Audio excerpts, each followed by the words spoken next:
Hey there, it's Pearson, founder and CEO of the Paralegal Bootcamp, and welcome back to the Paralegal Coach podcast. In the last episode, we talked about managing your workload. Today, I want to talk about something just as overwhelming and honestly, something that stops way too many new paralegals from feeling successful early on. I call it the sink or swim onboarding, or let's be honest, no onboarding at all.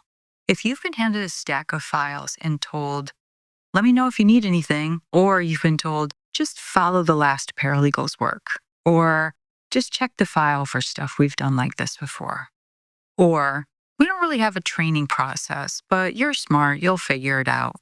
If you've heard any of those or they sound relatable to you, then this episode is for you. And before we go any further, I want you to hear me clearly. You are not supposed to know everything. It's normal to feel lost in the beginning. And the lack of structure, of training structure, that's an educational system problem. That's not a you problem. That's something that has been going on for years and years.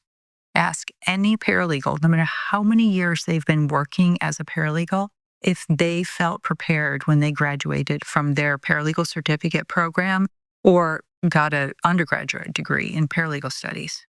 It didn't prepare them. So today, I'm going to help you fast track your learning curve, even if you have had zero training and no roadmap. But before we get into the solutions, I have to tell you a story, so it might feel familiar to you. This is back in my early days.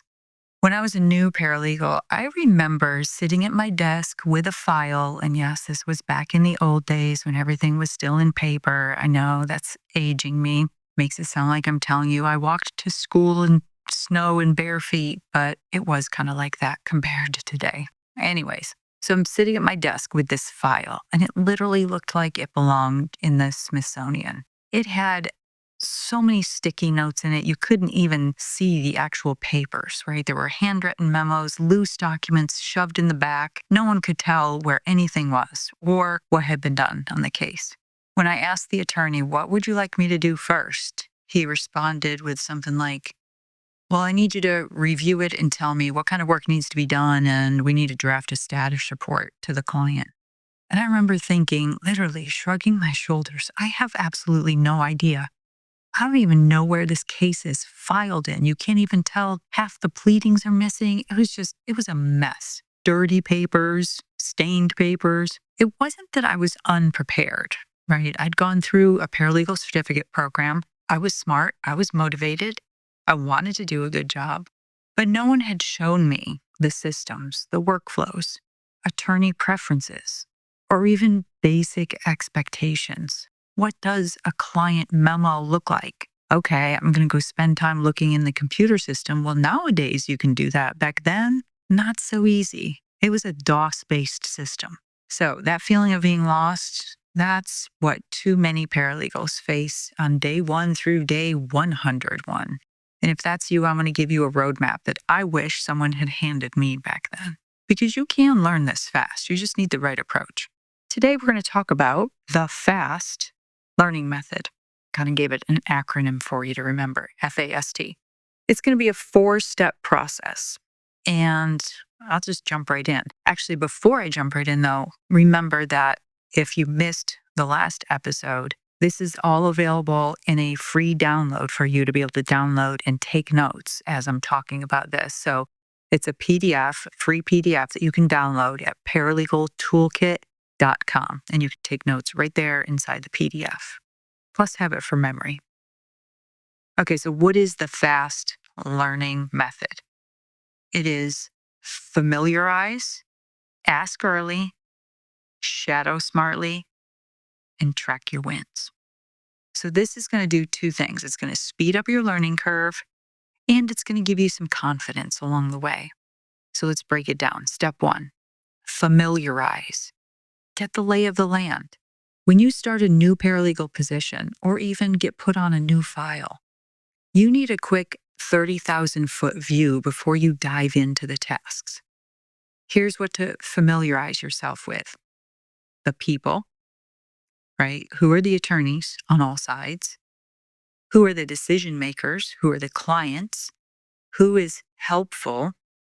Who manages what? And then the systems, you need to know familiarize yourself with the systems, case management software, document management software, billing, e-filing, calendaring or docketing. You need to become familiar with preferences. So how does each attorney like their documents formatted? Do they want drafts or final versions? Do they prefer emails or face-to-face updates? Or a Slack message, a message on Teams, whatever it is? What's their preference for communicating updates? And then workflows, intake process. You need to know the discovery workflows, court deadlines, and filing procedures. If you can nail down those, get familiar with those, just start with those because you want to understand how the machine operates so that you can kind of plug yourself into it. You don't need to master everything today. You just need a map. Okay, you just need a map. Step 2, ask early. And those are the questions that are going to prevent mistakes. Most new paralegals hesitate to ask questions because they don't want to look inexperienced. And yes, I did a whole podcast episode on that. It was just a few episodes ago. If you scroll the podcast feed, you'll see it. But here's the truth. Experienced paralegals ask more questions than new ones. They just ask better questions because they've got a little bit more experience. Here are a few questions that might save you hours. And I would suggest that you ask this on every project that's given to you. What is the deadline for this?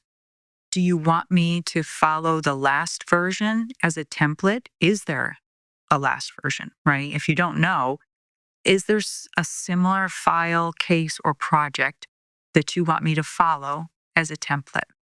Do you want a rough draft or a final copy? Do you have a preferred format for this? Who should be copied on updates and how? We know what kind of preference do they have for updates? And this one is huge. Is there anything I should know before I start?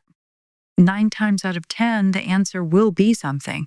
Oh, yeah, you should know that opposing counsel is difficult, and so we're not going to be nice to them. Or we've already asked the client for this 3 times. Or the last paralegal kept everything in a separate folder that no one can find.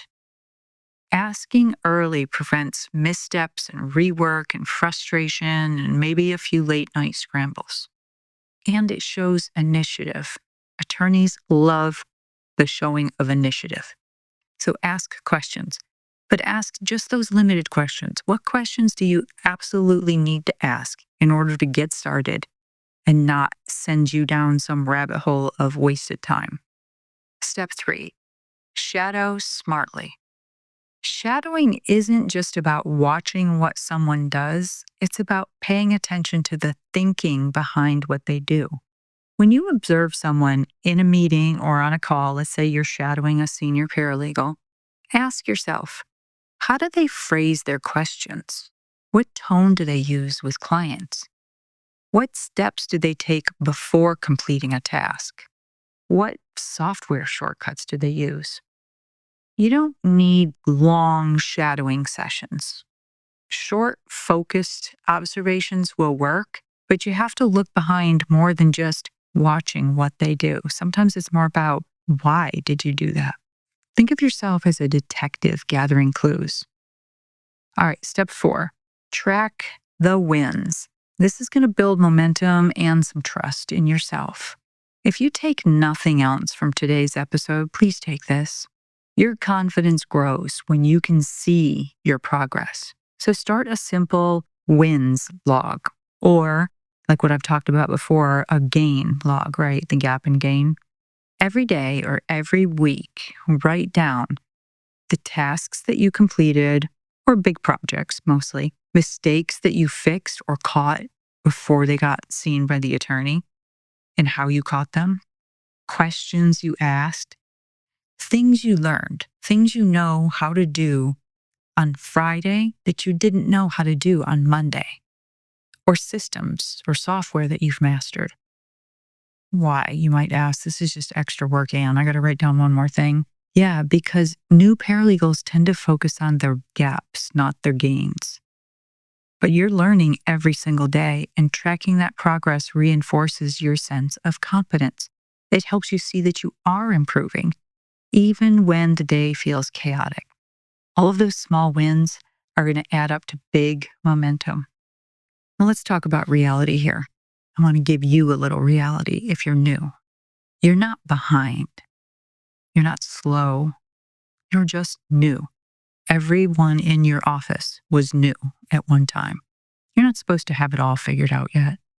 The legal profession has a notorious habit of throwing new paralegals into the job with very little structure. Every survey shows it. Every Reddit post shows it. Every Facebook group post shows it. But you don't have to wait for better onboarding. You can take charge of your own learning curve starting today. That's exactly why I had created the Rise Legal Support Mastery Program, because paralegals deserve training, confidence, and clarity, not chaos. But even if you're not in Rise yet, but this FAST learning method will give you a simple, clear roadmap that will help you kind of self-onboard. If you want to learn more about Rise, you can check it out at paralegalrise.com. All right, and remember, to help you put today's episode into action, make sure you download the free resource, the Paralegal Survival Toolkit. It's at paralegaltoolkit.com. And remember this: you're not behind. You're not failing. You're not supposed to know this already. You're learning a completely new profession, and I'm here to help you every step of the way. See you in the next episode.